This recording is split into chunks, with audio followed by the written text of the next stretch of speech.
Hello and welcome to Golden Dongle, quest for the Golden Dongle. My name is Ivy and my pronouns are she, her. And I'm joined here by my accomplice and partner in crime and underboss, Jorge.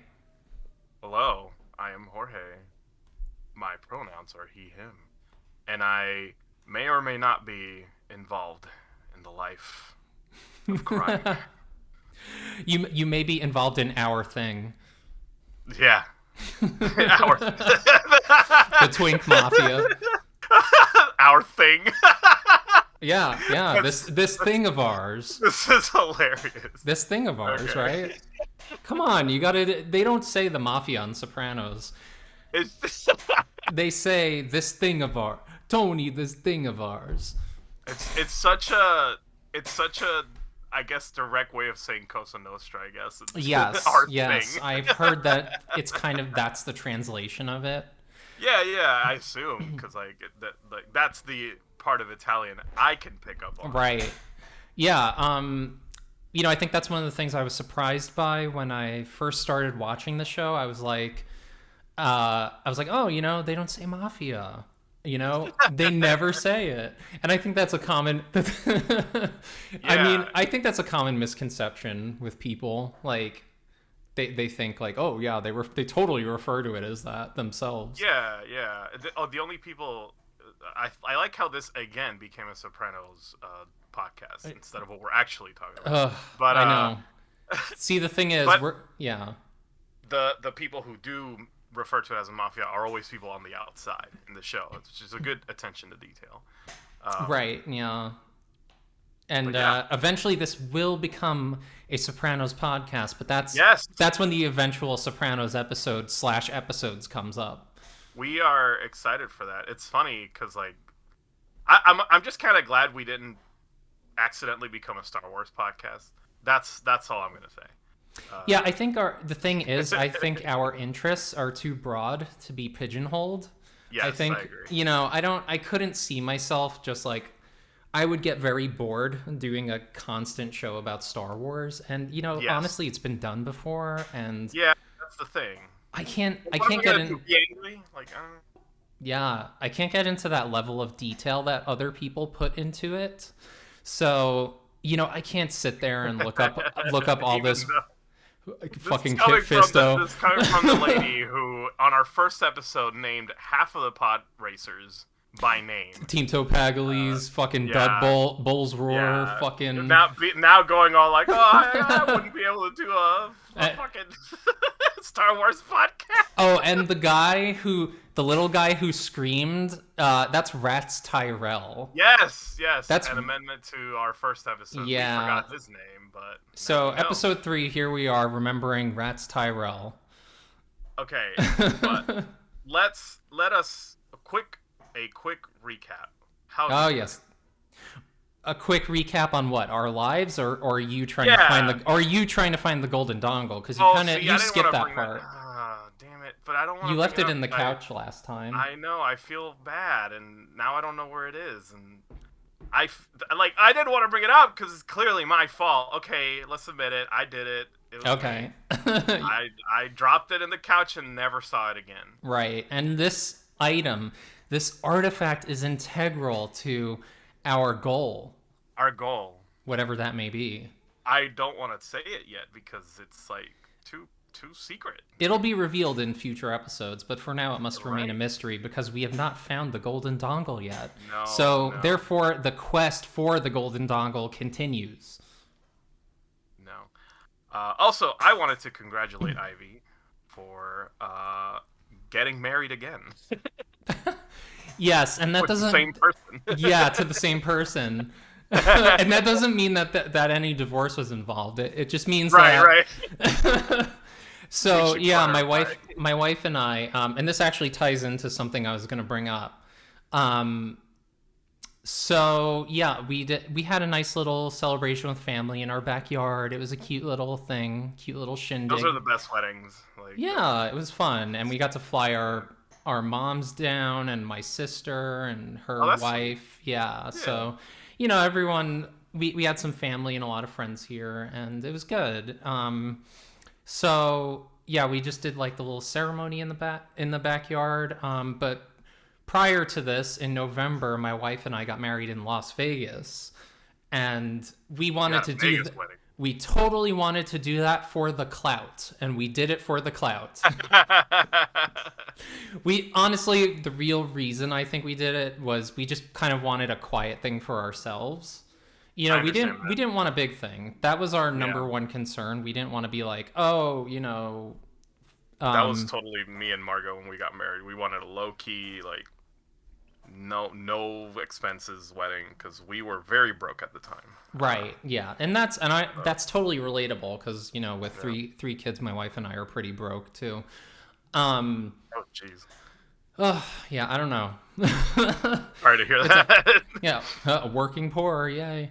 Um, Oh. yeah, so that was a great thing that we did, and yeah, it was a nice little family thing that we had at our house. And when we got married in Vegas, I don't know if you know this, Jorge, but Oh, they okay. have cake vending machines. The cake boss, right? The cake boss guy has cake vending Buddy machines. Velastro. Okay. Yes, buddy. So he has these cake vending machines, and they're in Vegas in multiple places, like in different casinos and stuff. So when we were leaving the chapel, this was at the Westgate Casino in uh, Vegas, and it was a very nice little place. We had this cute wedding director, and she was like so on top Oh, of everything, and she took our photos for us, and it was a wonderful experience. So after we did I'm our glad. what? I'm glad. I'm glad. Yeah, yeah. And so that was great. And then when we left the ceremony, we were like, okay, so I was like, I saw the cake vending machine. I'm like, I got to get a slice of the cake. So I got the rainbow cake out of the Oh. Cake Boss vending machine. Wait, hold up. So about this Cake Boss vending machine, are Yeah, you buying? What are you getting? Are you getting a slice of the cake? a Are you getting a slice. whole ass cake? Oh, okay. So it's pre-packaged in slices, and Ah, they're kind of sealed in plastic, like they have a hard plastic shell with a film of plastic over the top that it's you not a peel off. whole cake that comes out of a tray in the bottom. It's just a slice. Nope. So it's sold by the slice, and it's just like a big window on the front with all the cakes in it, Oh my and goodness. it's very appealing visually. But Yeah. so we take it back to the room, and we're eating the cake, and it literally tastes like a store-bought Entenmann's cake from the supermarket. It's nothing special. And I've heard tales of Too this. long. What?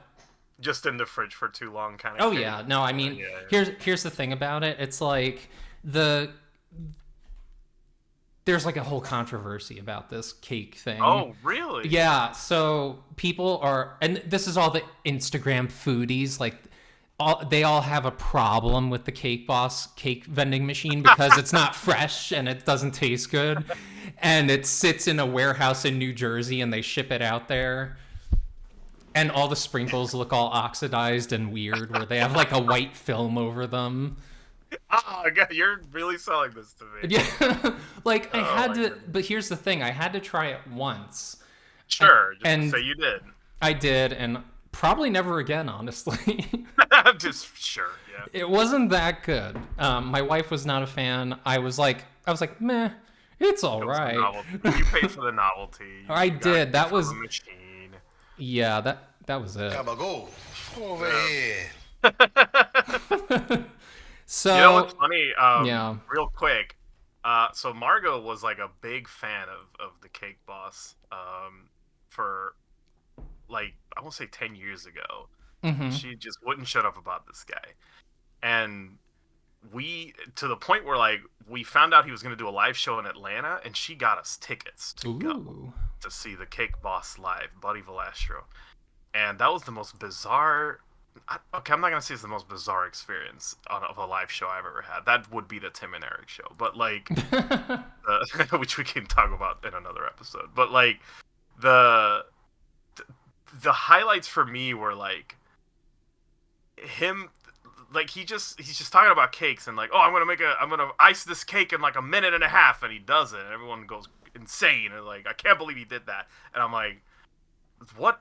Wow, what is this? What are we watching? When am I gonna get a cake? And we didn't get any cake, but we did get shirts that he launched from a shirt gun. I got what these are? The what? The shirt gun. Oh yeah, no, I know what a shirt gun is. Okay. And I'm like, what a wasted opportunity. He should have put cupcakes in that gun and shot them at us. Right? Like, they should have found a way to do that. And honestly, I'm fucking pissed for you. Like, why didn't you get any cake? I would want cake. I guess all we got was like swag at the end where you could buy, and Margo got an apron. But I really wanted Buddy to be like, all right, everyone, time to get caked up, and he just loads up a gun of cupcakes with the most icing on top and just shoots it directly at us. Yeah, like, why would he not give you any cake? That's like you're not even getting the full experience. Like, oh, I'm gonna make. I don't. Hey guys, I want to make this cake in front of you. Oh, Yeah, no. like, All right, you don't get any. Oh. No, put it in the back, boys. Put it in the back. All right. I mean, Hey, bye, everyone. I mean, if you got called up to do some of the, if you got called up to do some of the activities, because they were doing like audience stuff, like they would call you up and be like, come here and ice this cake too. Why not? And then if you won, then they gave you some stuff. But like, that was mostly for like kids and like parents, and not us. At the time we didn't have kids. We still don't, but Yeah. at the time, no child couple. So we were like, okay, I guess we don't get anything. Well, yeah, I gotta say that's that's like a thoroughly disappointing experience from my perspective. I guess the appeal was to just see this guy live. Like, oh, he's real. The cake boss is right there, and he's real. Which it did take me back. I'm like, he's such a cartoon character, but there he is. He's like, Wait, so he's not CGI? yeah, right. Like he's not just like a character on a TV show. But anyway, I digress. You guys had a really nice cake. Oh no, experience. that's not. That's actually related because we were talking, and I was talking about this coffee that I'm drinking right now. It's like a chocolate fudge cake coffee, and it's by the Cake Boss. It's like his little venture into the Keurig realm. Ah. Yeah, so that I have that at home. I have it here right now. It's pretty good. I'm not like, see, here's the thing. I'm not like huge on flavored coffee. Like, especially the ones you make at home. Me neither. The Keurig ones you make at home, and they're like, oh, fucking vanilla raspberry anus flavor. And it's like, they're not that great, so I kind of stay away from them, but occasionally I'll try like a chocolate one or something. I'm like, all right, maybe this will be good. But, it's okay. I prefer like if you're going to like Dunkin' or something and you get an iced coffee with like the syrup pumped into it, that shit is good. That shit's fire. So you want. Yeah, so let me tell you, at Dunkin', so they actually have like a donut flavored syrup at Dunkin' now. Okay. And it's so fucking good. I get that. Really? Yeah, so just get a nice coffee, get like three pumps of the Dunkin', the donut flavored syrup. And then I think it's then I put like sugar-free vanilla syrup pumped into it as well, so you don't up the sugar content, but you kind of make the flavor better. Okay. So here's another thing. They had this whole promotion around Super Bowl where it was like the Dunkings menu, they called it. And one of their Dunkings iced coffee, I was addicted to that shit. I don't know what flavors it was. It was like, it had like cold foam on it and shit. So you don't even remember, but that was like your favorite. It was good, and then they took it away, and now I'm pissed. Oh, that's the problem with like limited time shit like that. Yeah, so I had to recreate it with their new donut syrups. You alchemize your own version. That's exactly right. So So this is funny, Ivy, because like I too am a Dunkin'. Uh, I wouldn't say aficionado, right. but my go-to place when I need a coffee right now is Dunkin' Donuts. They're actually better And than Starbucks. I agree with that 100%. Mm-hmm. However, I don't know if it's the Dunkins in my area. They're extremely inconsistent. So No, you can that's get the everywhere. okay, good. Because like I've gotten the best mocha and the worst mocha from a Dunkin' Donuts. And we can Oh, talk I'm about that sure. later. I'm sure. I am Like, yeah, yeah. yeah, you were gonna say. Oh, I am I am black coffee all the way. Mm. Like You right now, I just had a cold brew, nothing on it. That is my preferred form of coffee, the truest, purest form. So my wife is Uh, the same. She ah, loves black coffee, and here's the thing: she won't good drink taste. iced coffee. She won't drink. She'll drink hot coffee in the hot summer. Okay, that part I don't understand. Iced coffee on a hot summer is like the She's ideal for me. she's way too powerful. She can do that. I I oh no, I can't. I start sweating immediately if I have hot coffee on a hot day. Oh, me too. And like, It's you terrible. know, I when it's like when it becomes 70 degrees out in the beginning of like spring, I'm like, yeah, when it becomes 70, I'm like, all right, I'm going to get a fucking iced coffee. I'm switching over. 70s, 70 to me is like it's still fucking cold. Yeah. No, I That's mean, so funny. well, I'm from New York, so Oh, okay. You're used to when it. I get that first hint of 70-degree weather, I'm like, all right, time for iced coffee. Whereas, now I live in Memphis, which is basically like a tropical rainforest, so Get out. it's pretty bad. Yeah, It's not. Memphis. No, Memphis is pretty fucking bad. How Don't. far south is Memphis? It's pretty far south. It's just like you have to understand that weather patterns are they're not like it's not like the further south you go down, it's gonna get like super fucking humid and hot. Oh, There's okay. like wiggly patterns of, you know what I'm talking about? Yes, I do The actually. weather patterns. I do observe weather a lot, so I I know am what not a you're talking about. meteorologist, so I can't accurately describe this in words, but Yeah, wiggly lines. yeah, it's not determined by like meridians, like you were saying, like or like lines on a map that just like this is how further south you Yeah, are, this is how hot it is. No, I get that 100%. However, I'm from the Caribbean. I right. like 80 degrees is a cool day for me. Uh, my limit is like 100. At 100, I'm like, oh crap, it's kind of hot today. Yeah, it's like I couldn't do that. I couldn't live in Florida, for example. So, it's like I can't handle that amount of humidity. I went to Florida last May, and Yeah, mind you, this was the end of May in Florida. It was just god awful there. you know what? I don't relate. Oh, well, I do not like the humidity. I don't like intense heat and humidity. I don't like That feeling like does I have suck. butt Yeah, sweat. yeah. Oh, yeah, that part does suck. Like whenever I go back home to Puerto Rico, I'm like the first 2 days I'm miserable. I'm like I You have to cannot believe. adjust. Yeah, I cannot believe I lived in this. And then the third day, my body adjusts, and I'm like, I'm in my element. This is my home. I Right. was raised in this. So yeah, You've gone soft. I have honestly, and as a parent, by my lack of tan, which my dad will always comment on when I come back home. He's like, Really? "Oh, you're white now." I'm like, oh, "Okay, yeah." Hey, Every Whitey. time, Hey, every Cracker. time, yeah. Every time you make some comment about it, which is funny, but Yeah, I mean, I can relate because, like, throughout the winter, I'm like white as fuck. But then in the summer, I'll get tan because I am predominantly Mediterranean, my background. ooh, Ivy with a tan. Oh, yeah, no. I get very tan if I, you know, That's cool. yeah. I mean, I'm literally like Italian, Greek, Turkish. Wow, Yeah. I So, didn't know about the Turkish part. oh, yeah. My grandfather was from Turkey. My other Okay. grandfather was from Italy. Wow. All right.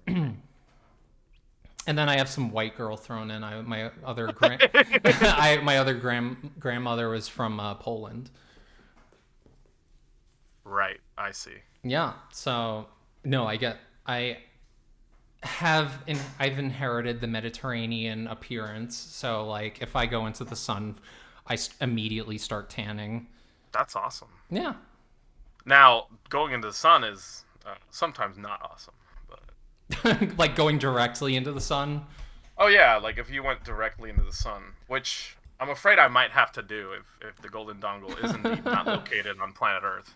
Yeah, like the Golden Dongle may have been forged directly in the sun. We're not too sure. So But I can resist the heat of the sun, but I would have to temper myself before I make that venture. yes, do not cook yourself in the sun. No, even though that'd be pretty rad.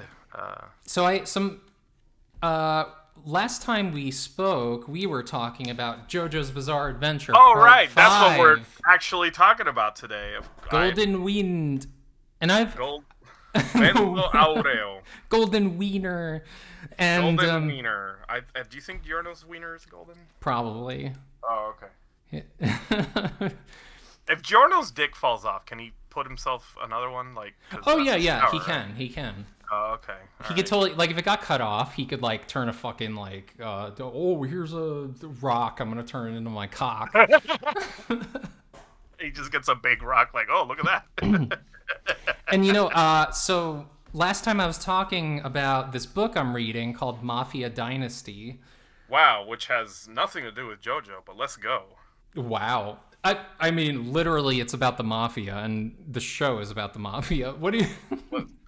I just think Jesus. it's funny, like we're going places with this. We are going No, places with I'm this. kidding. Yes, I know JoJo. We are going Part places is with about this. the mafioso. And here's the thing. Right. Here's a little excerpt I found from the book that supports something we were talking about in our previous episode.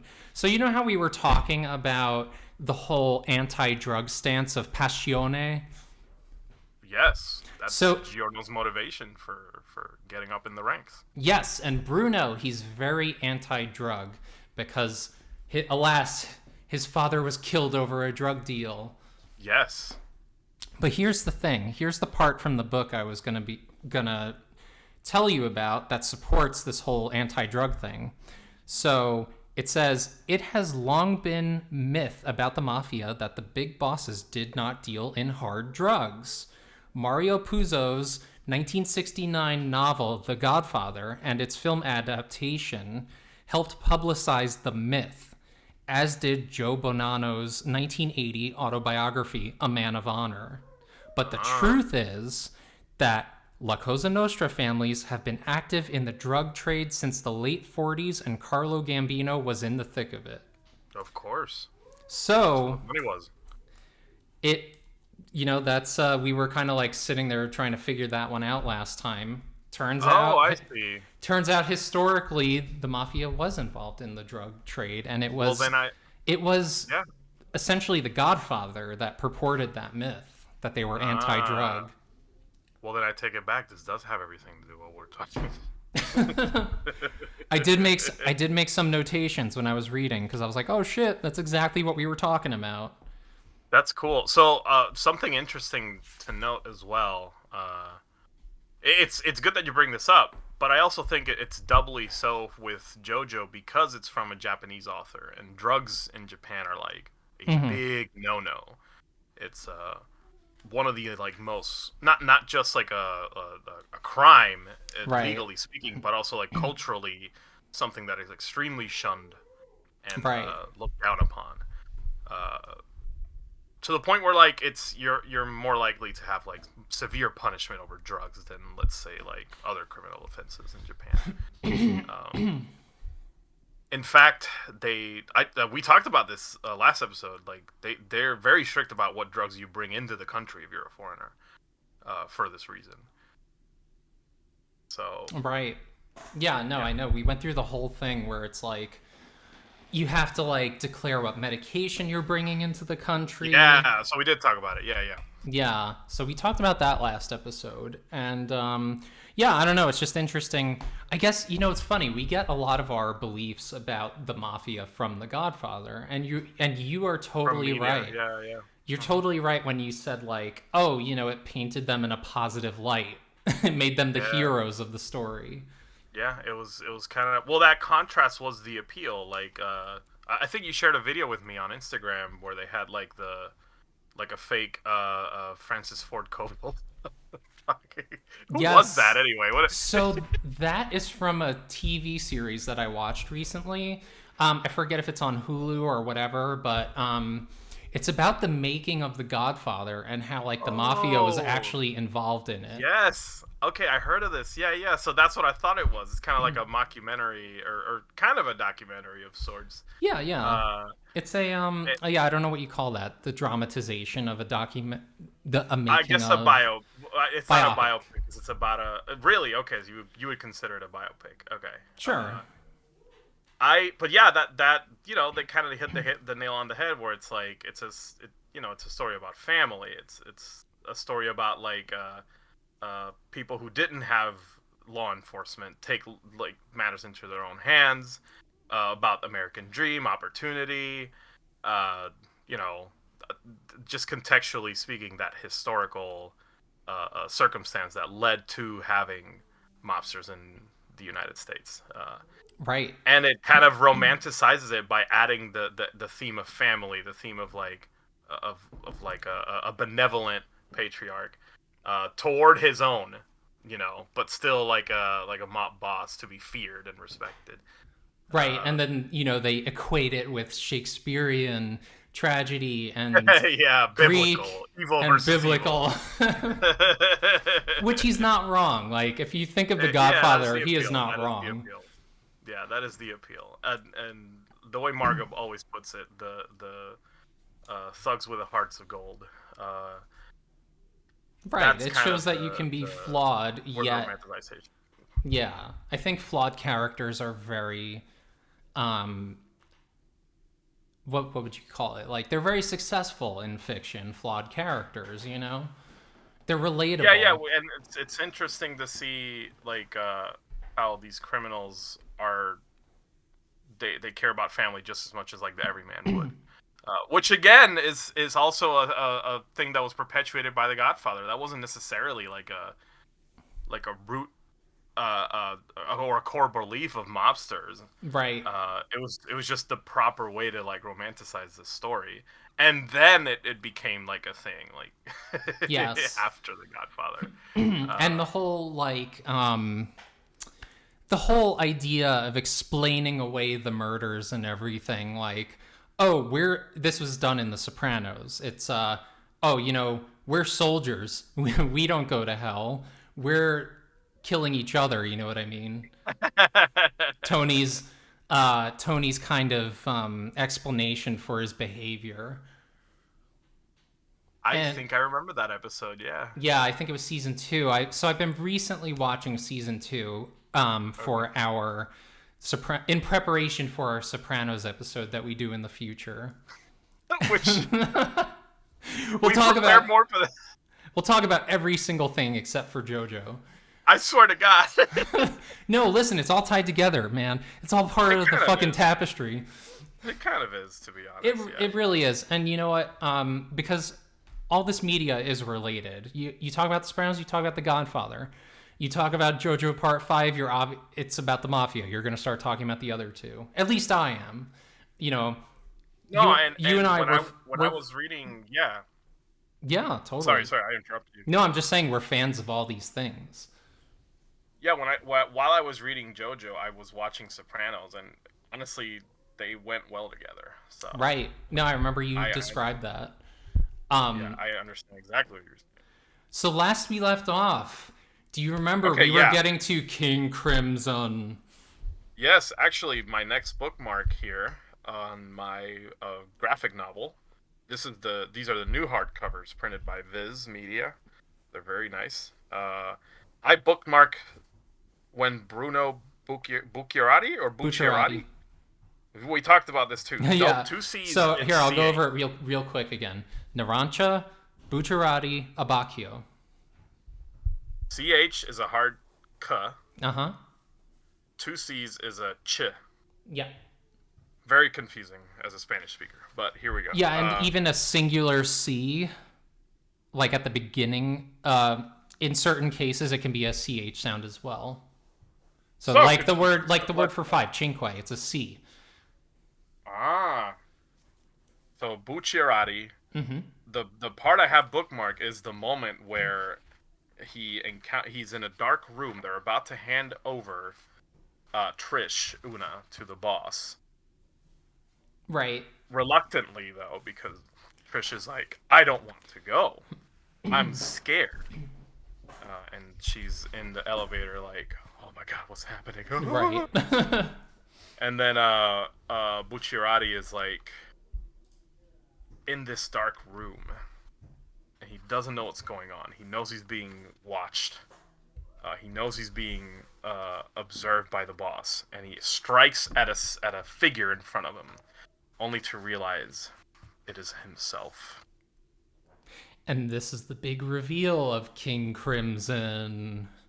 Yes. Probably one of the most badass stands, I would say. It is one of the most terrifying. Oh, sure. It's fucking terrifying. And here's the thing. They don't even show the fucking boss when King Crimson appears. Yeah. And they make King Crimson talk. Yes. Well, it's as though King Crimson is talking. Yeah, it's kind of fucked up. It's creepy. So because Bruno doesn't see the boss, it appears as though King Crimson is talking, but the boss is behind King Crimson as a shadow, as a silhouette. Right. Kind of echoing Shadow Dio in early part 3, JoJo's Bizarre Adventure. Right. So Bruno has no choice but to resort to the zipper dimension to try and hide, but alas he cannot because he's not fast enough. Something's happening with time. He brings out Zipper Man. Yes, Zipper Man. Not Sticky Fingers, Zipper Man. That's the one I always forget. Sticky Fingers. Sticky Fingers. Yeah, but the boss. Ooh. Okay, Yoda.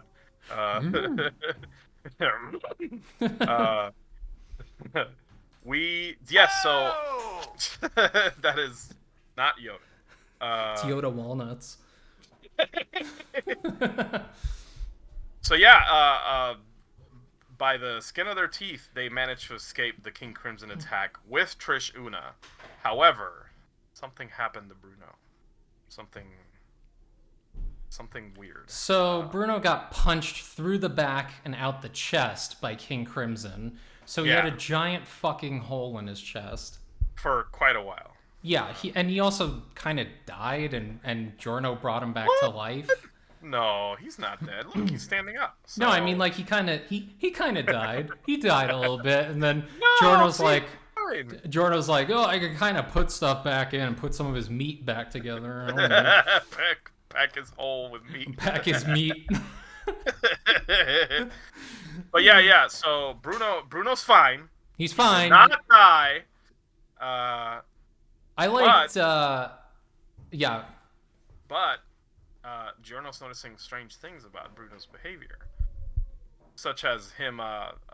He like drives the nails through, not a nail, like a broken piece of metal through his hand, and doesn't feel anything. And there's no blood. And Giorno's like, okay, that was weird, but I'm gonna ignore it. Yeah, he's like, that's kind of weird. I'll worry about that bridge when I come to it. And then yes. So Bruno tries to convince everyone to follow him. Well, actually, no. Sorry. He goes off to protect Trish, right? Yes, he commits himself to protecting Trish. However, he lets everyone know, like, from this moment on, if you join me, you are against Passione, the organization. No. So you will be hunted down by the boss. And let me tell you, that shit was scary. This is what Bruno said exactly verbatim. And he's like, fucked up but true. Yeah. Come with me if you want, but yeah. live with me if you want to come. So, so he takes a boat with Trish. He's like, I'm just gonna fuck off and take care of this myself. You guys stay.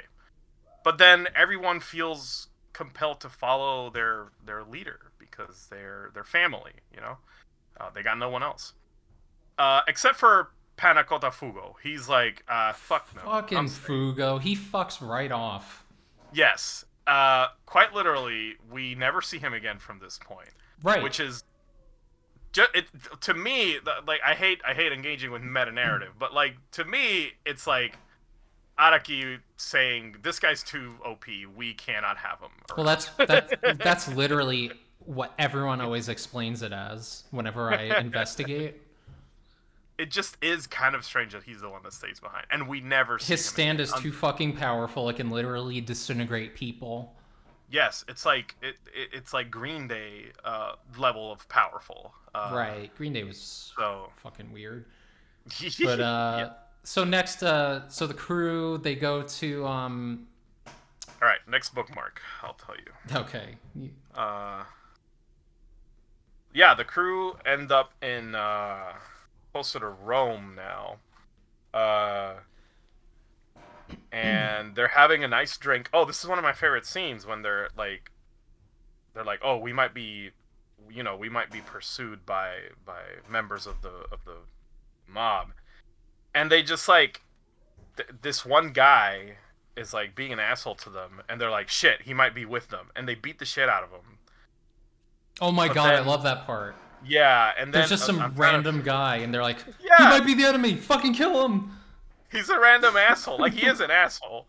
But then they're like, oh, he might be with them. And then they just beat the shit out of some random guy. Narancia like just clocks him on the chin, and then everyone starts kicking the shit out of him. And then Leone Abacchio is like, Leone Abacchio is like, hold up. I think he's just a civilian.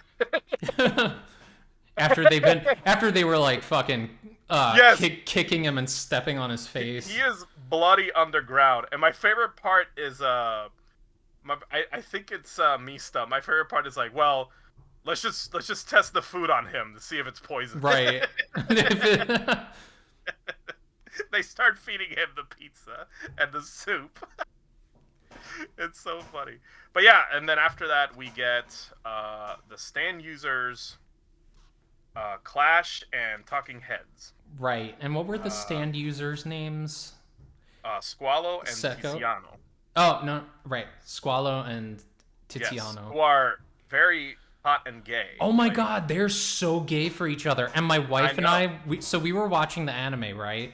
And we're like watching it, and we're like, holy shit, they're so gay. And then we're like, just kiss already.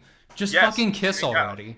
Just make out. And I mean, I gotta say, they are two of the most like attractive characters in the manga. Oh yeah. So well, the one guy, what's his name? Tiziano. Yes. He needs to transition already. I'm sorry.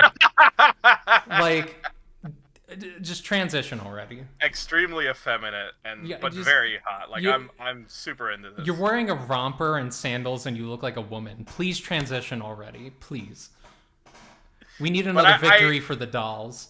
It's refreshing though, because it is like earlier on we do have like a homosexual couple in the backstory of like the assassins. That was what were their names? It was like I completely forgot. I don't even remember if they mentioned them by name, but they are talking about members that the boss got to before they got to him. Right, and of course they always have to kill the gays, you know. Yeah, exactly. And then one of them dies horribly, so that the other couldn't witness it, and they're depicted a little more on the like, not queer in a positive way, but queer coded. You know what I mean? Like, sure. The more oh look, they're strange and weird, you know. Yeah, but then these two. That brings up a good point. Like, I wonder what Araki's thought process was at the time. Like, I want to know what his kind of idea is with gay characters, you know. Right. That's very honestly they're clearly gay. Like, well, they were, and then Tiziano and what was the other dude? Squalo. they were Yes. clearly gay. They were clearly a couple. Yeah, but the difference is that they're more attractive. They're more Right. like they're constantly this is like I love them Well, they're because they do femboys. bring back. Oh, they're super femme. But like I love them because they also bring back the JoJo pose. Oh, yeah. Something that I feel was kind of lacking in this chapter. But every scene with Tiziano and Squalo, they're just like they are posing. They are They doing are. JoJo poses. When they're looking. I love the panel. I don't know if you can find it, but I love the panel when they're looking down on Narancia, like kind of making sure that he's like within range of the stands. They're just like spread leg, squatting down, They're like feeling arch each other back. up. Like and it's like every time they're posing for a photo shoot, and I'm like, this is great. I love this. I know. We're back. We're back, baby. JoJo's back. I love when JoJo gets really gay. That's like my favorite thing. I mean, yeah, like the As a big homo for- myself.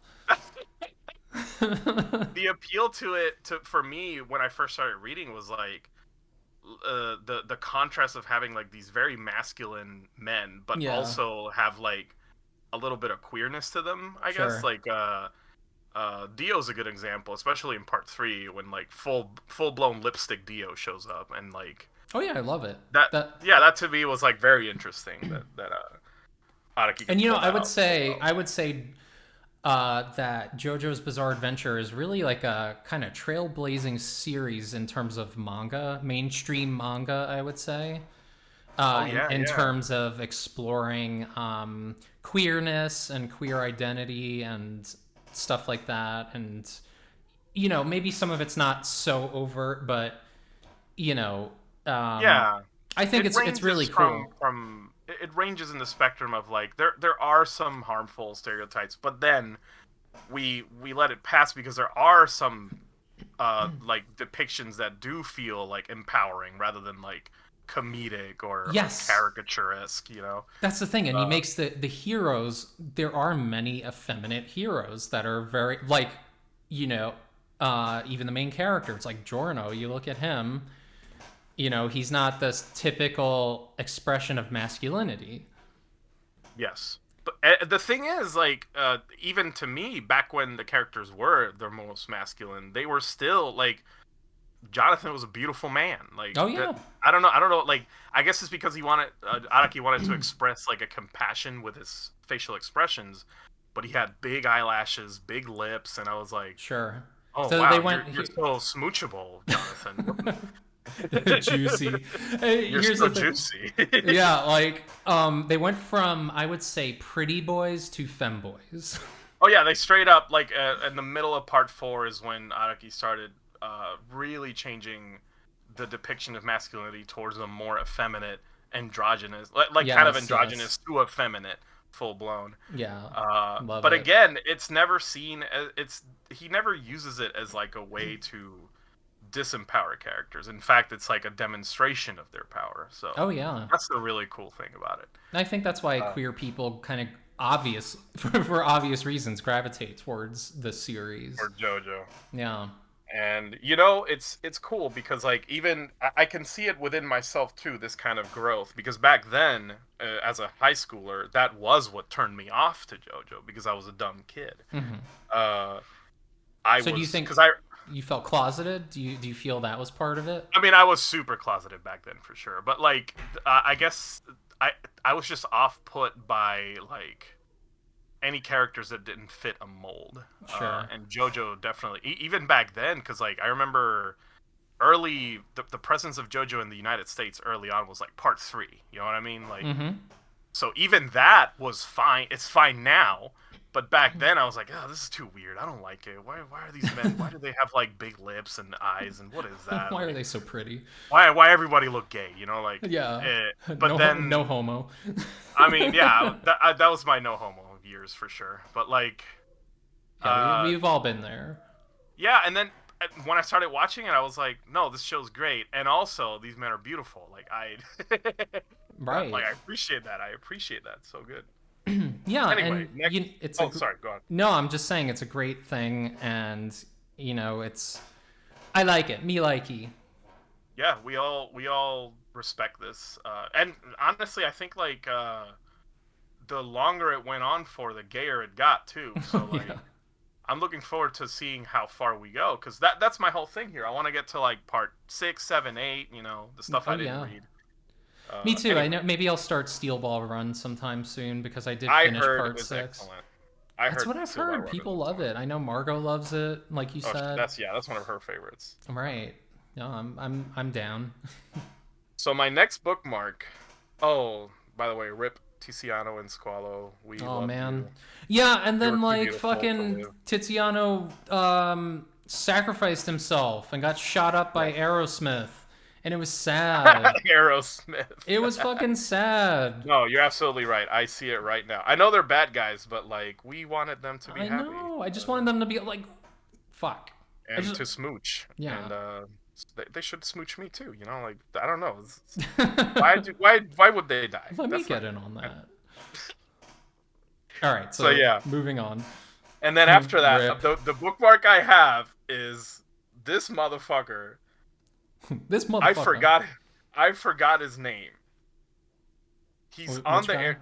The guys, the boys, are trying to get away on an airplane, and this dude walks up the Oh, runway. Carne. Carne, that's his name, and he is He's scary as fuck. He's ass ugly and He creepy. is scaring the shit out of me. The first time I read this, I was like, "Who the fuck is that?" Why is he What am walking I- towards me Why is he menacingly? doing- And of course, Mista is like, "All right, I gotta kill that guy," and you know, I'm like, "Yes, please." It's fucking. I'm scared for my life, but lo and behold, So Mista just unloads on this guy, fucking kills him immediately. yeah, because Mista. That's how Mista plays, and that's. And why I Giorno, love like an idiot, touches the guy. him. So, turns out, this is the stand user of Notorious B.I.G. Dun dun dun. One of the most one of the most terrifying stands in all of JoJo, if you ask me. Extremely, I won't even very go into. overpowered.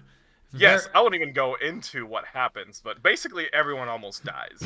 So it turns into this blob monster that attacks everyone on the plane, but I think the real highlight of it is that Trish discovers her stand ability. Yes, Spice Girl. Which is great. I love that part, by the way, when she's like, "Who is that?" Yes. I hear a voice, but it's not any other boy, because she's the only girl. It's not any other guys. So why does it sound like a woman? Is that me? And it's her stand talking to her, and I loved it. I love that reveal, like Yes. how a person discovers their stand, especially in a tense situation like this. By the way, Notorious B.I.G. is like a zombie stand. It's extremely scary. It was born out of the dead body. That's of fucking Carne. creepy. It's probably one of It's the like- creepiest stands. Yes, and it's interesting because it's like a one-time use stand. Like Carne dies and it is born. Like, imagine knowing you have that power and being like, okay, I guess I'll die when the boss tells me to. Yeah, that one is really strange because they just didn't talk about how he even knew that he had that power. Like, they didn't talk about any of that. They didn't talk about how Carne knew he had the stand. They didn't talk about how the boss knew he had it or anyone. How do you figure that? How do you know I that, don't know. Like, your stand will come out when you die? That's so... unless there's some kind of unseen aspect of his stand where, like, oh, he could, like, talk to his stand, but it can't come out. It can't come out and attack unless he's dead. Similarly to like how Spice Girl talked to Trish, maybe Notorious Yeah. B.I.G. was able to talk to Carne. So I'm gonna just go that route and explain it as that rather than be like, this guy had no fucking clue and he was just compelled to kill himself. It could be that though. It's crazy though. But yeah, Spice Girl manages to fight back against Right. Notorious B.I.G. I love this panel when she's like, "Go to hell, you piece of shit." Like, Spice Girl is way more rambunctious than Trish. Yeah, or maybe like it is essentially Trish. Maybe this is inside of her, you know? Right. It's kind of like that same. It's like she's like a derivative of King Crimson if you think about it, where King Crimson's kind of like that extension of Diavolo. Where since Trish is his daughter, their stands are very similar in that regard. It's like an extension of themselves. I see. That's a good At way to least put it. that's my take on it, because you kind of have to look at them like they're part of a set. Like Trish, Diavolo, King Crimson and Spice Girl, and so forth. Yeah, I but don't know. this is That's my take on also it. I like this take. I also appreciate that this is a very empowering moment for Trish. She discovers this on her own. Right. She does thank Giorno. Spice Girl is like, "Isn't Giorno great? He isn't he a great leader? He brought this power out for you, and I am your power." And of course, like speaking of gay, like there's a panel. I'm looking at a panel of like spicy lady, which is what they called her in the translation. It's kind I of hate. corny. I hate that. Yeah, but she's like up in Trisha's face every time. Like there's a glamour shot with a character and their stand. I feel like it always gets gay somehow. Yeah. Uh, but it Uh, might be a like an intentional thing. I don't think it's just for glamour. I think it's kind of showing like a unison of these two, of the stand and the user as like one. right. Uh, Even though it is kind of sexual, it also is kind of like, oh, this is I'm empowering myself. This is my strength. Uh, Right. And Very then cool. Very cool.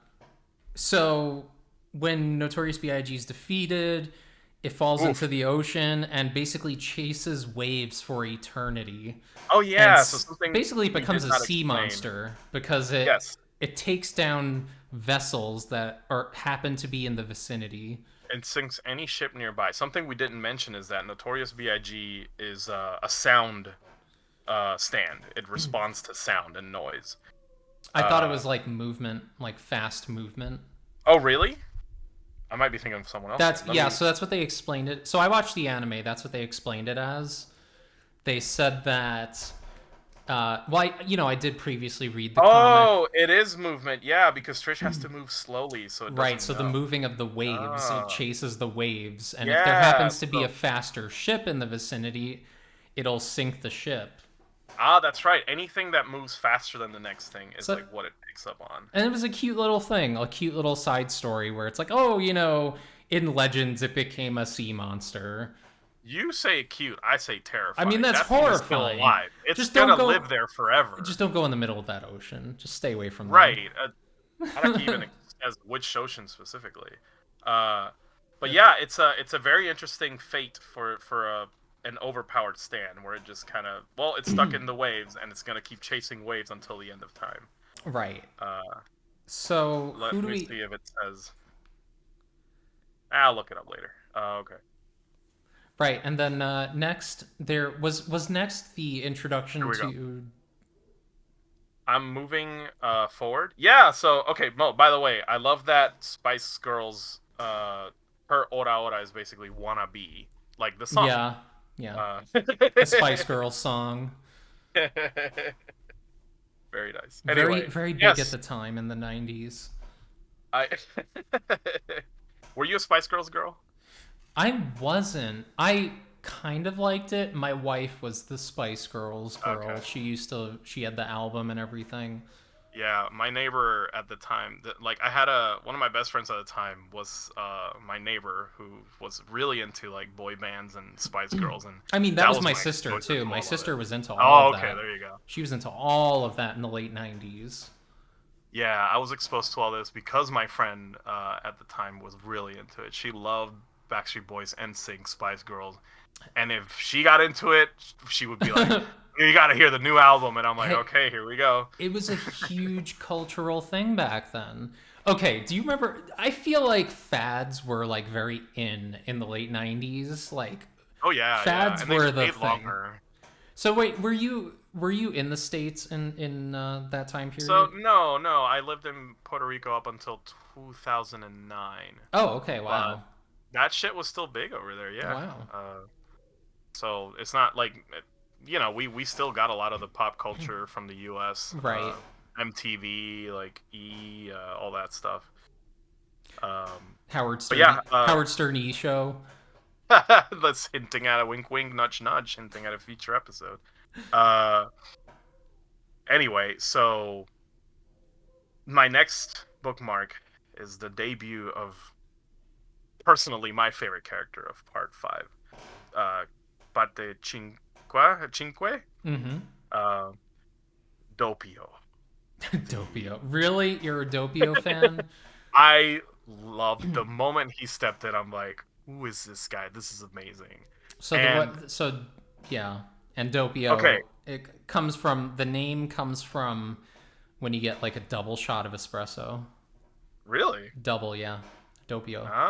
Oh, double. Oh, very nice, Araki. Good He is. job. He is. But he starts out, he's such a wimp. He's like, He oh, is. he's trying to pay a guy, and he's like, I don't have enough money. The meter said this much. But it turns out that he's actually the split personality for the boss. Which is what I loved. Like when I found that out, I'm like, oh shit, he's hiding inside of this guy, and he's like, no one knows because he's so dopey and unassuming. And honestly, the boss will stop at nothing to hide himself. So it's honestly the most brilliant way you can do that. Yes, I love this. Like this to me was the reveal of the villain, and the fact that he's hiding inside of this like just funny little guy. Yeah, this guy who's like not threatening at all. This twink who like is like a wimp. He is a wimp, and then I love that he like the way he communicates with Diavolo, like because it's revealed later that they are a split personality. Like the Diavolo actually lives inside of Doppio. Right. And he'll start like doing the phone sound. Yes, he starts going like, what is that? And everyone's like, what the fuck are you doing? And then he'll pick up like a random object and use it as a phone. That made me even more like happy because I'm like, this guy is so weird. This is great. I love it. He's talking into a frog at one point. And what I love that Araki does is that whenever Doppio is talking to Diavolo, it's like it's represented in like each half of his face. So one half has like the Diavolo eye, like and like shadow cast over his face, and like Diavolo for some reason has a unique eye shine that I think Araki intentionally designed so that you could tell when it's him. Right. And so you have like these really good panels of like Doppio and Diavolo talking to each other, but it's like through the same person. I love it. I was like, this is awesome. This is a unique new villain, and I this is awesome. It was. So it was a really interesting way to handle the main villain of the exactly series. Yeah. And there was the fight with Risotto. Oh, that's my next bookmark. I gotta introduce y'all to my boyfriend, my future husband. Your boyfriend? Risotto Nero. God. So you like the emo boy?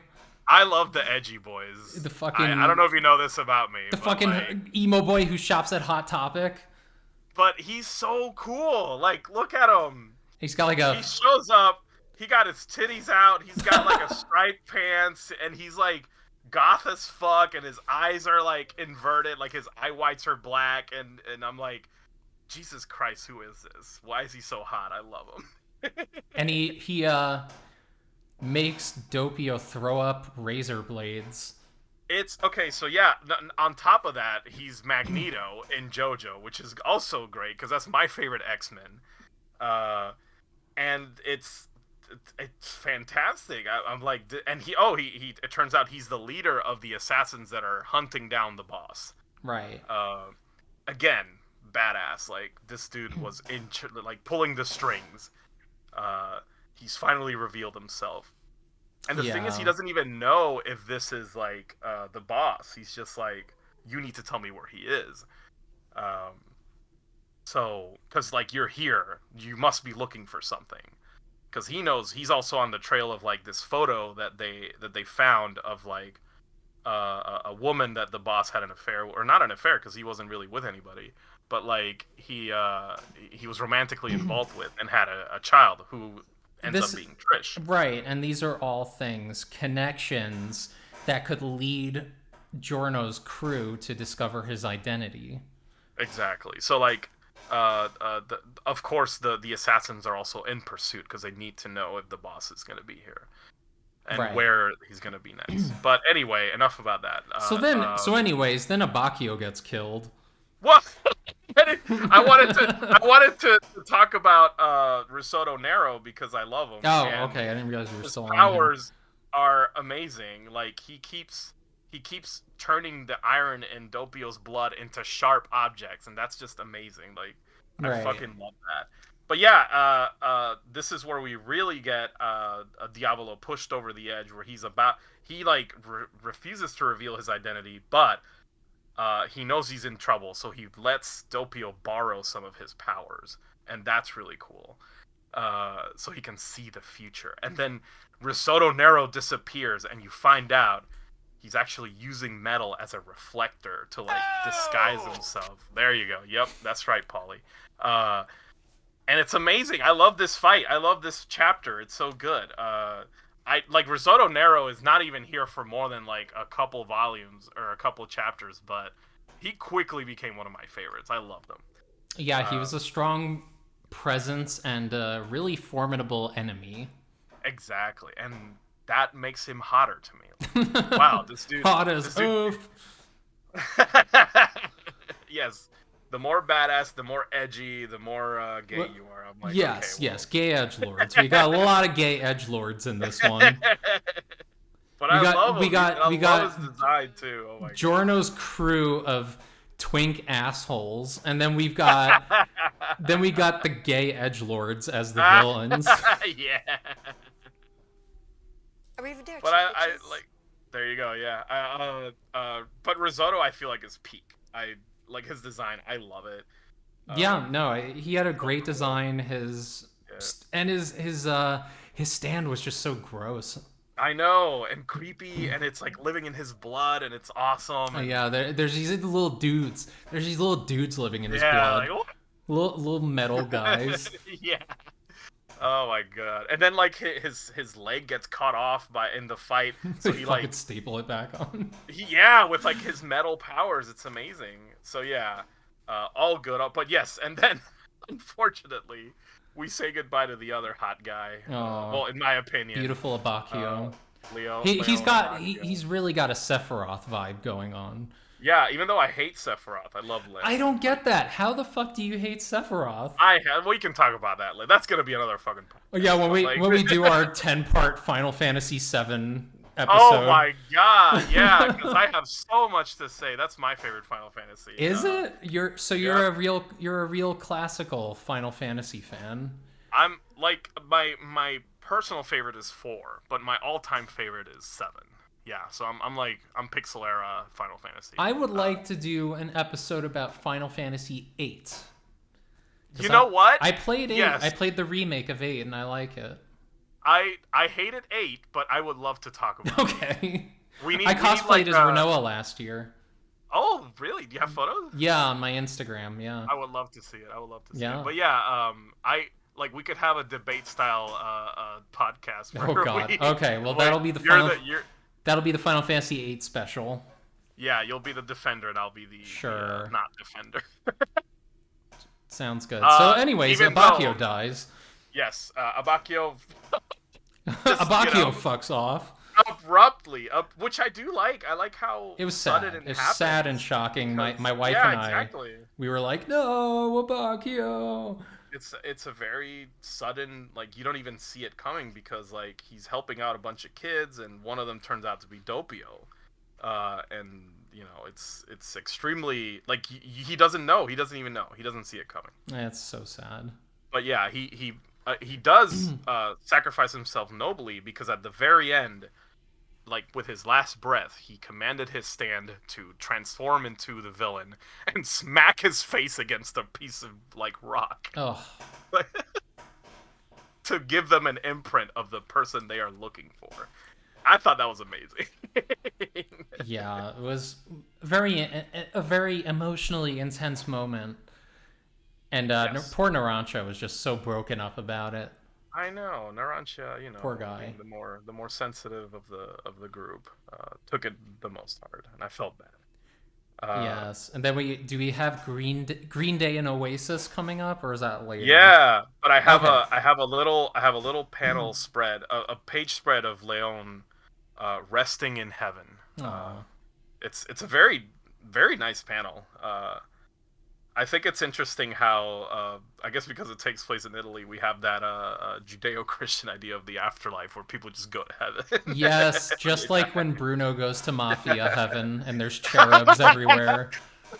Yeah, There's like he's like in a fucking Raphael painting. yeah, I know. But it's epic. I guess that's the point. Yeah. It's I supposed to be mean, like a a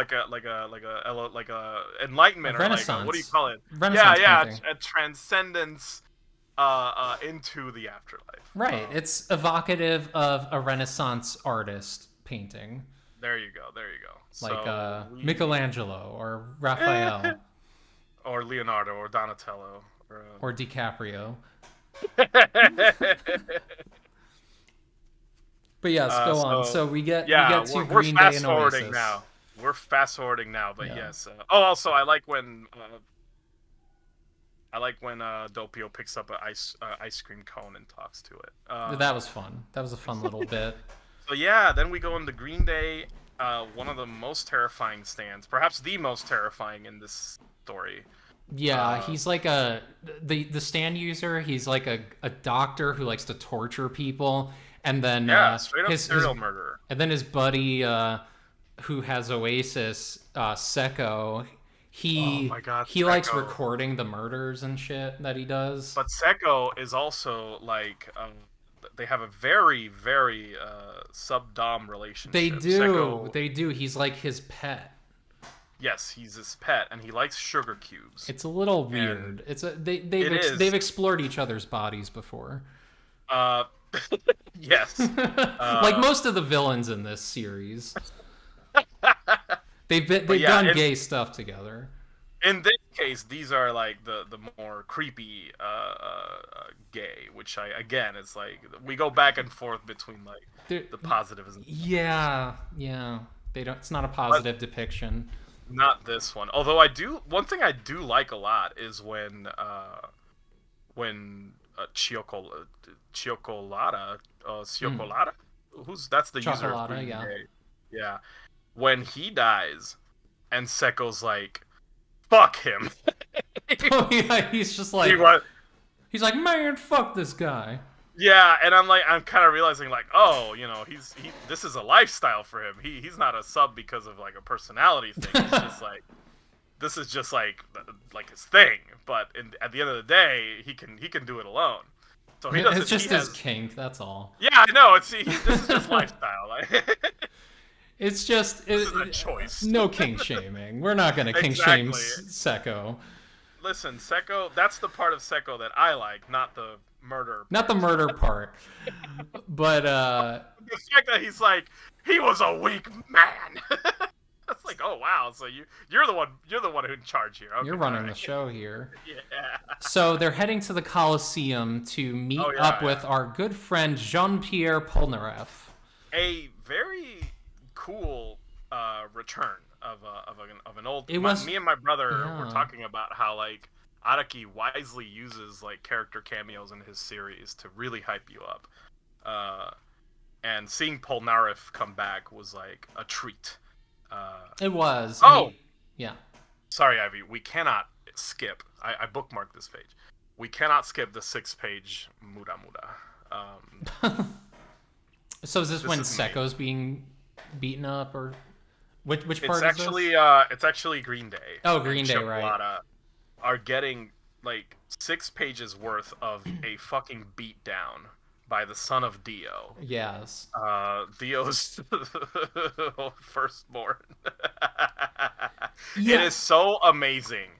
It's like I counted. It's like 6 pages, and at the very end, he knocks him so hard out across town that he falls into a dumpster where And then- he belongs. Yes. He gets the he gets the Ninja Turtles Shredder ending when he gets crushed in the trash Oh my vehicle. god! Yeah. I can't believe you remember that. The Turtles won, yeah. Oh, I fucking love that movie. Me too. I guess we got to talk about that shit too. I know. We're finding so many things we have in common. This is great. I know. Okay. And now I'm fast forwarding here. So we're in the second to final book. I Right. bookmarked a panel where Jean-Pierre Polnareff is fully revealed in his glory. Our favorite Frenchman, which actually is how the manga describes him. Jean-Pierre Polnareff, Frenchman, 36. Just a year younger than me. Okay, Oh, so wow. yep. Same age as me. Woo. So we see that he's in a wheelchair now. Yeah, he's got metal legs now. He did become the Silver Chariot. So Well, that's because Diavolo fucking fucked him up. Yeah. Threw him off a cliff or whatever. He survived. He survived. And God's only son that survived Diavolo's assault. So then the arrow awakens the upgraded Silver Chariot, which is Silver Chariot Requiem. Yes, so it turns out that Polnareff has the final arrow, which in part 4 is explained to be the cause of the awakening stands. Yes. And he carries the last one, because they've been on a mission to destroy all of these. And it's a bizarre thing what happens. Jean-Pierre Polnareff is put in a... Oh, by the way, there's an amazing reveal where Doppio transforms into Diavolo. It's a panel by panel moment of him like walking across like walls and columns and takes his shirt off, and we finally see in person who the boss really is. It's a very, very good spread. I love it. And it turns out Diavolo, the boss, he's boss femboy. He's extremely but I love it. It's like, yes, he's extremely effeminate. Yes, and he's got a six pack, but he's very effeminate. No, yeah, it's he's got that androgyny, that extreme like again. This is like the highlight of Araki's or the Araki at his best, just making really powerful villains that are not tied to like any gender identity. They're like he's got like pants and shoes, but he's also got like one of those fucking like mesh tops on. Yes, which is like very spider web like. He looks like he's going to the club. He's going to the gay club. Oh yeah. This is club fit for sure. Right. And very just again, instead of feeling like it's used to diminish him, it's actually used to make him look stronger. No, he's like one of the coolest looking characters in part 5. Yeah. And Polnareff sees this and is like, "Oh fuck, that's him. We're screwed. We're all dead." And in a moment of desperation, which by the way, I love how Polnareff figures out how to measure the King Crimson's power by letting blood drip from his hand and seeing like if there are more drops suddenly, that means time was destroyed. Skipped. Yes. Yeah. There has been a time skip. And in his moment of desperation, he stabs Silver Chariot with the arrow, which causes the most bizarre effect on a stand thus far. Silver Chariot becomes a completely new stand, which is amazing, by the way. Silver Chariot Requiem? Silver Chariot Requiem, which is like a shadowy walking, which is ironic too, like it's a walking stand. Whereas like basically walks away from its user. Yeah, and it like carries within him Polnareff's will to protect the arrow. But almost sentient. He assumes that Polnareff is dead at this point, so he just does what he needs to do.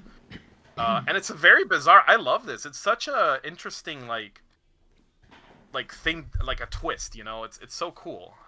Yeah, they didn't really explore like stands having like a second part, if you don't count like Echoes, right? Because Echoes had like the 2 upgraded forms. Yeah. Echoes was like a Digimon stand. Yes. It really was. Yeah. it was the Pokemon.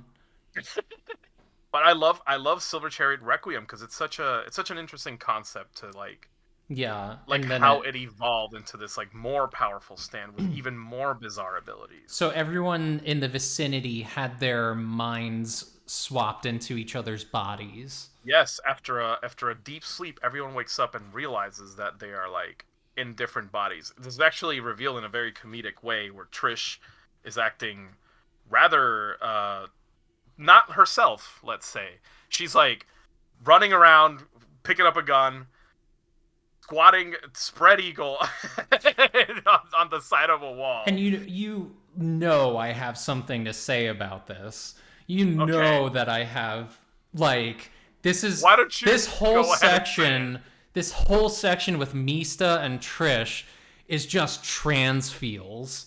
It's like when Trish is inside Mista's body and she's like hating it and she's like, "Why do I smell weird? Oh my god, my hands. They're so gross." I'm like, "Yeah, that's what it's like to be a trans woman." Ah, okay, all Like right. prior to pre-transition. Interesting.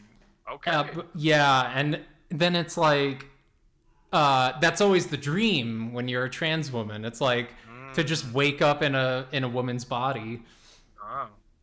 just like Is, Mista did. is that literally a dream you've had before? No, not like a dream, but it is a dream. It like it's something that you would want to happen to you Yeah. when you're trans. Yeah. Just waking up as the opposite sex. You'll hear that narrative with a lot of Interesting. trans people, especially trans femmes, Mm-hmm. like myself. Uh, so it's just it was one of those moments that was really Mm-hmm. relatable to my wife and I because we're both trans women. So we're both sitting there watching it, and it's like, yeah, me too. Wow. I mean, it is interesting too when there are times when like Mista is like feeling around, like what is this? Right? Yeah, yeah. And He's and he's like, my cock is gone.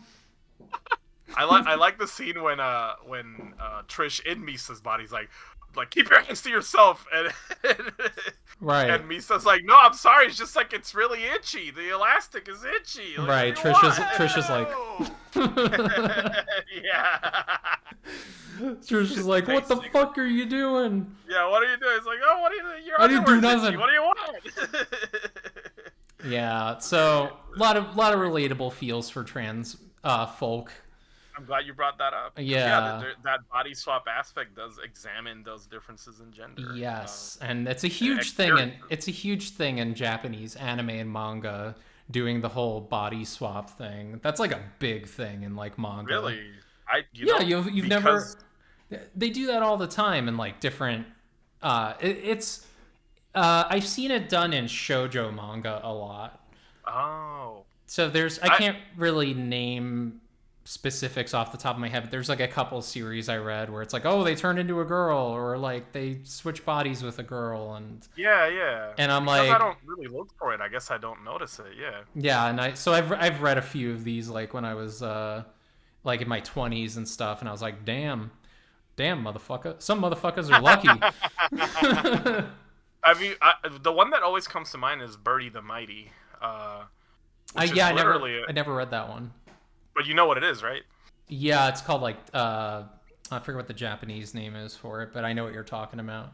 Yeah, it's for those who don't know, it's a guy has like henshin transformative superpowers, but his transformation is a woman. It's fucking phenomenal. He transforms into a superhero, but into a woman, and it's like again, just casually. That's what I like about this kind of examination when it's just casually like, oh, just matter of factly, I turn into a woman when I Oh when yeah, I for me, have superpowers. yeah, I'd just be like, all right, I'll do it permanently. It's fine. I don't have to change back.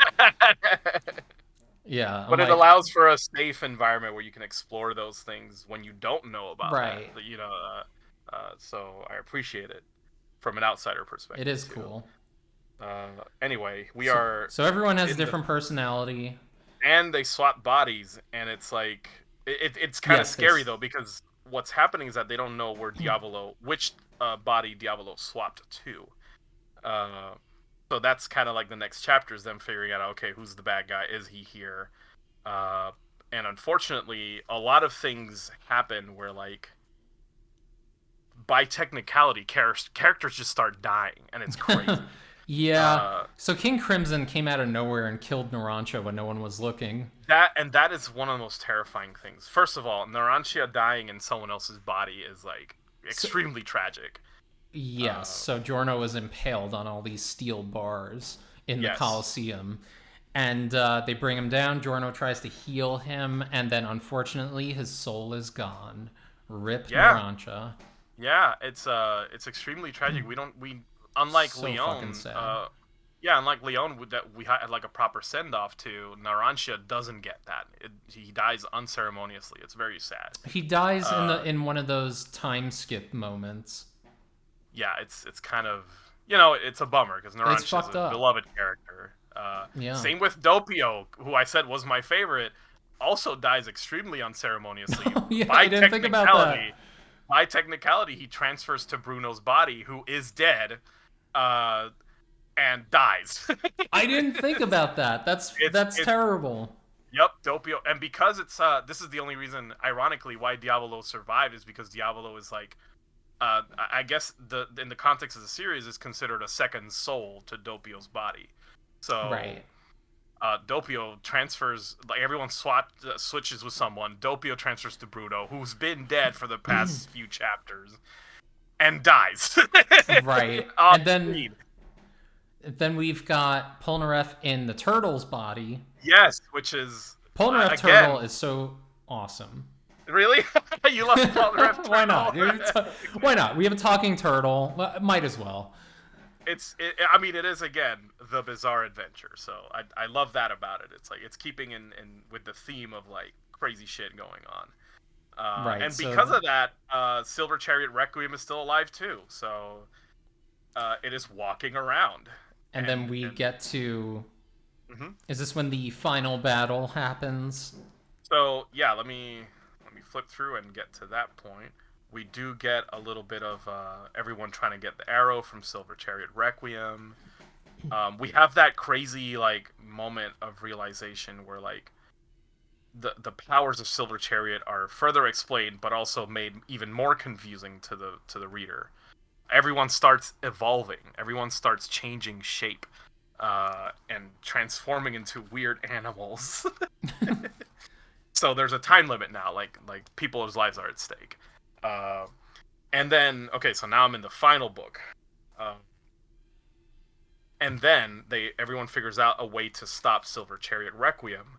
Is, for some reason, your perception of Silver Chariot is a power of hit. I don't know how to explain Yeah. this. There's a lot. For some reason, everyone who perceives Silver Chariot has a different angle of lighting. Uh, That's so interesting. Yeah. it creates, like, a light bulb behind your head, uh, and that's, like, how Silver Chariot knows you're around or something. It's crazy. It doesn't make any sense, but we love it because Because it becomes, reasons. yeah, it just to me, it adds the mystery of the arrow. Like, when you Right. pierce a stand with the arrow, crazy things happen. And yes, this is when everyone finally retrieves their bodies, because Silver Chariot is defeated, through this method. They find out that if you bust the light bulb behind your head, then you can hurt Silver Chariot. It's crazy. Uh, and then this is when the final battle begins. Diavolo is back in his body. They figured out where he was, and Giorno is like, he cannot have the arrow. He cannot have the arrow. King Crimson appears again, almost killing Trish. It's very sad. Yeah. And Diavolo's kind of a dick, isn't he? Diablos, I mean, this is what I like about JoJo villains. They're horrible people. So they should be, right? Right. Like, Yeah. You gotta hate uh, them. but what I love about this scene is that, like, when Diavolo realizes that Silver Chariot Requiem had already chosen someone to hold the arrow after him, and it's not Diavolo, he cannot have the arrow. So he's actually desperate now. He's put in the defensive, which is unique for JoJo villains, to have, like, like the disadvantage in the final battle immediately as soon as it starts. Like it's Mm-hmm.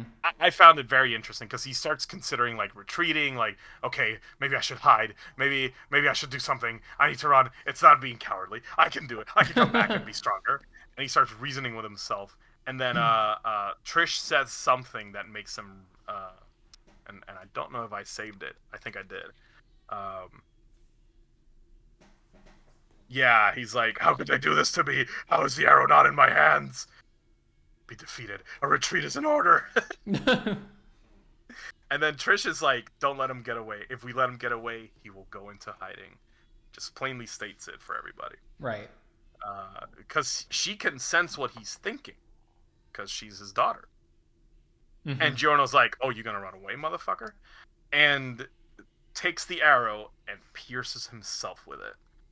And we get Diavolo, Gold Experience, Requiem. We get Gold Experience, Requiem, the final form of Gold Experience. Which is a great scene because Diavolo, as this is happening, Diavolo's trying to stop it. But he can't. He's like too far away. He can't erase time. Something really cool that happens is that when Gold Experience Requiem transforms, Diavolo's like, I can still kick your ass. So he stops. Well, he doesn't stop time. He erases time. But as he is moving toward Giorno to fucking kill him, he notices that time is being repaired. And this is Gold Experience Requiem's power. It's basically the healing ability to like a complete maximum. Right, so it kind of heals time. It patches it back together. Yes. As Diavolo erases time, time repairs itself because in the presence of Gold Experience, he is just powerless. And it's amazing. It's amazing to see this villain like just be unable to even touch the main character. Yeah. So Crazy. Giorno's just basically completely overpowered at this point. He becomes the strongest stand user ever in existence. Right. More than Star Platinum the world. So here, this is funny. Like, I was thinking the whole time when I was reading this, on my original read through, I was thinking, you know, they didn't really do a good job, like, making Giorno an appropriate son to Dio in a way. Like I didn't think he lived up to Dio as a main character. Interesting. Okay. And then, but this ending kind of brings that kind of justifies him being Dio's son. And and I'm not going to just say Dio's son / the main character of part 5, because I'm not going to reveal this, but in part 6 there's some more Dio shenanigans. I know of some Dio shenanigans in part 6. Yeah, but we don't have to go into that. Let's continue. No, of course. The interesting thing is that like I kind of agree with you where like for the most part, Giorno does not feel like Dio's son. If anything, to me he feels more like Jonathan's son. Right. Maybe because yeah, I mean he's Dio used Jonathan's cock, so he is Jonathan's son. We talked about this last episode. Yeah, it's fucked up, but yes, this is true. This is kind of like a like his two dads. Right. But he's more of Jonathan than Dio for sure. He's more compassionate. His powers are like an extension of Haman. They're healing powers. They're the powers of life. But I do feel like there are times when Giorno's cunning, Giorno's patience, is kind of, I think, a quality of Dio Brando. And like he's cold, he's ruthless. Like I think when he needs to, he resorts to like the Dio in him. For example, that 6-page Muda Muda, like I believe that was 100% his Dio side. Like you belong in the trash, and just punches him 6 pages and throws him directly into a dumpster, like a chocolata. I was like, this is Dio. This is Dio. But yes, later on he's even more like overpowered to the point where like we're just glad he's the good guy because Jesus Christ, if he's the villain, we don't be screwed. So he does end up trapping Diavolo in an endless loop of Diavolo being killed in different ways, which I guess is again unexplained Gold Experience Requiem's powers. This is part of it, right? Because you can kind of experiencing death over and over. It's interesting because it's like different. It's like the first time he gets stabbed to death by a hobo, and then Oh, I like love that. then he's being ripped apart at an autopsy, and then he gets hit by a car. It's like every fucking way he could die. Yeah, and it's every fucking. You know what I like about this? Every way that he dies is a way he's afraid of dying. I don't know if you noticed this. Yeah, Uh, Diavolo is his first death specifically. I love because he realizes he's being killed by a drugged addict, which is like his gang was dealing drugs. right. That's why Giorno like wants to take him down. So this, in a way, it's like a direct like Gold Experience wants him to feel the direct consequence of his actions. Right. I think that was awesome. Like that's like the perfect way for him to go, in my opinion. Right. And then, It's yeah, kind of he's like good. he died without dying, and yet he keeps dying. It's very Yeah, interesting. I think the car accident too is like kind of an extension when Doppio is like helping Bruno cross the road. Like that's kind of a callback to that. Like I don't know. It's just really interesting how It these deaths was. are connected to his character. It was a very unique way to take down the final villain, and in some ways, Diavolo was probably one of the most powerful JoJo antagonists aside from Dio. Yeah, absolutely. I would say, I mean, in part four, Yoshikage Kira, he was pretty powerful. I think Kira was powerful because of his cunning more than like. Yes, it was. I agree with that for sure. Yeah. Kira's an interesting villain because it's like Kira's ambitions were very low stakes, but still his powers were high stakes. If that makes sense. Right. Like No, he had all these different aspects of his stand that he could use to his advantage. yeah, having like to me, I guess the biggest spoiler ahead, but like part four, the reveal of like Kira turning back time to become another person. Yes, That was amazing. I was that like, was really cool. Yeah. because I hate Yoshikage Kira, by the way. This is like my least favorite villain. But like Oh yeah, I mean he's literally a serial killer. I hate the guy. But like Yeah. that that twist to me was like, holy fucking shit, how are they gonna figure it out? How are they gonna find him? He's gonna kill more so Right. that Yeah. was genuinely exciting to read. Really awesome. But yeah, so part five ends with an epilogue chapter that is actually taking place before Bruno meets Giorno. Oh yeah. And do you remember this?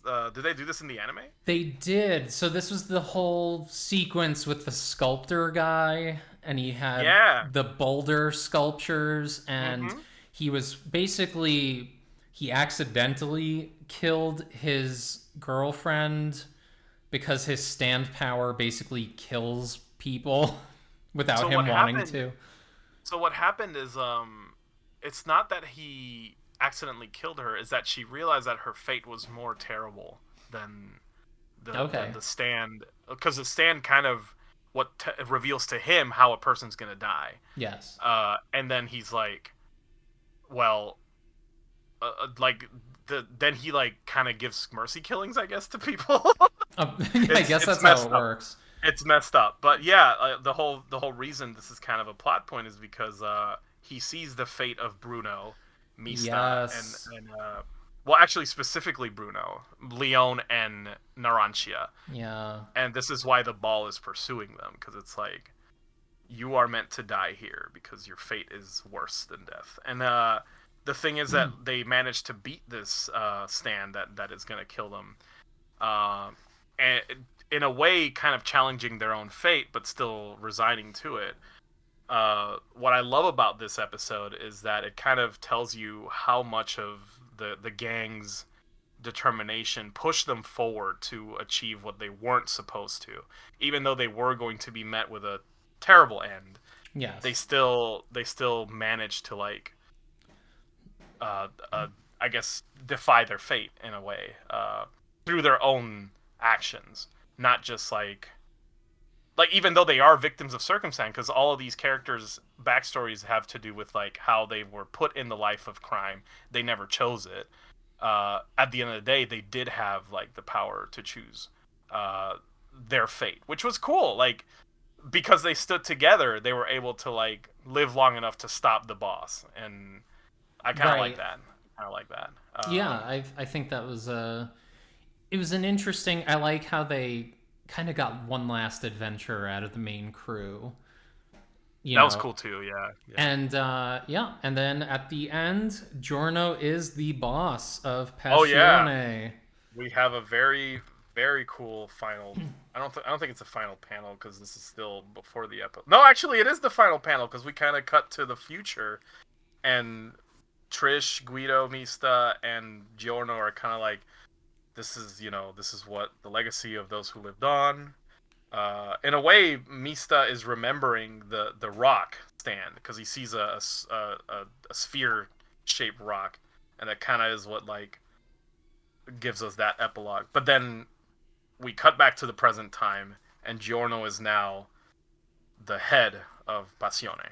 He Yes. is, and he gets there's a man bowing, holding his hand, very Godfather style, which I'm Yep. pretty sure is what Araki is That's referencing. exactly what they were doing. He knew what he was doing.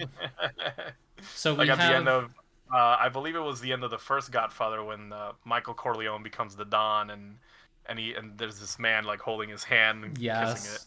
I feel like that's what it's referencing. It is. It definitely is. Okay. And yeah, so Giorno accomplished his goal. And, it's interesting.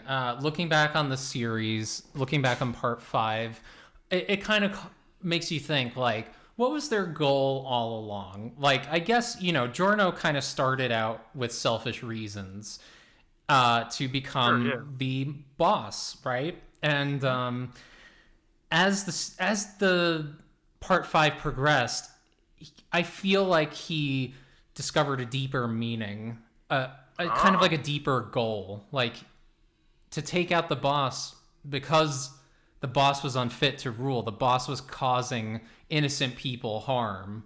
Yeah. The boss was destroying, Italy essentially, with Yeah. whether it be through the drug trade or his fucking letting Green Day and bitch face run free and kill people. It's like it's like I like that. I like that there was a bigger picture here with Giorno becoming the boss as the series progressed. Yes. Like we discussed in the last episode, I love that they built up to him being a leader, and how he is fit to be the head of the gang. Yes. So he demonstrates that by just proving himself as a character, but also by virtue of just having the most powerful stand in existence. Yes. So who the hell is going to go up against him now? I don't know. And I would say that this is probably one of my favorite JoJo series that I've read. Really? I would say it's Okay. one of my favorite. You really Giorno's crew, they really grow on you. They really, That's true. they're just lovable assholes. The real golden win was the friends The they made friendship along that the we way, made along the way.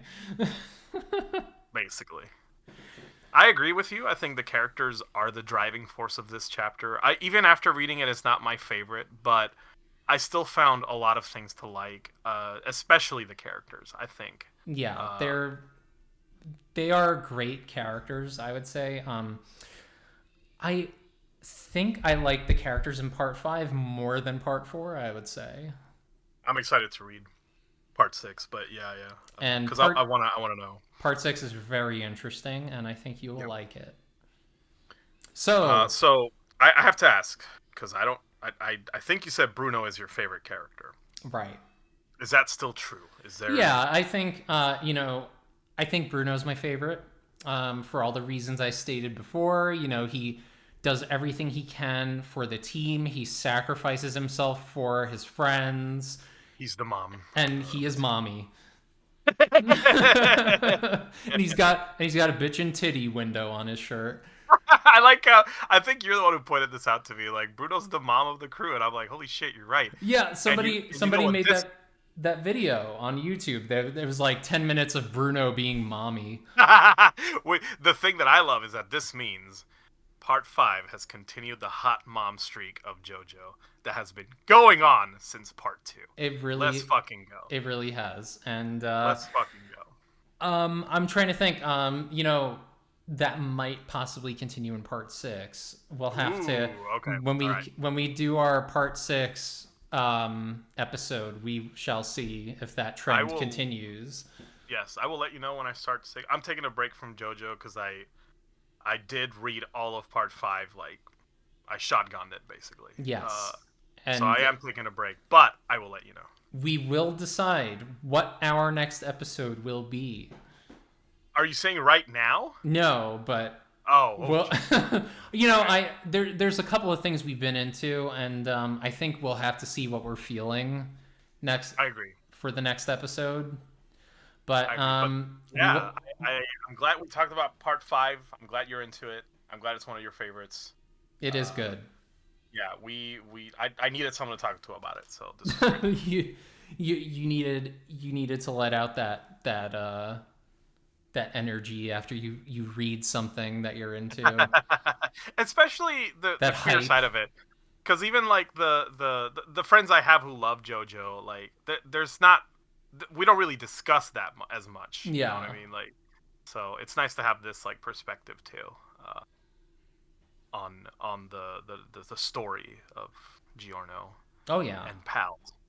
Giorno and friends, where the fun never ends. So we will have to continue our search for the golden dongle in the next episode. Right. The golden win was not the golden dongle. No, it wasn't, but it was the friends we made along the way. It was the friends we made along the way. Well, thank you, Ivy. Yes, and thank you, everyone out there watching and listening to this gold experience that we've shared over the past 2 videos. I give you a quick shout out. Like, thank you for all the work you're doing with editing the YouTube versions of the podcast. I think no problem. I'm having fun doing it. I'm glad. Yeah, it's a lot of fun. And the soundboard is a lot of fun as well. I've been having fun with that. And yeah. Gabagool, over here. Oh, maybe that hints at our next episode, huh? Yes. Perhaps we will do The Sopranos. Perhaps. Bye. All right. Bye.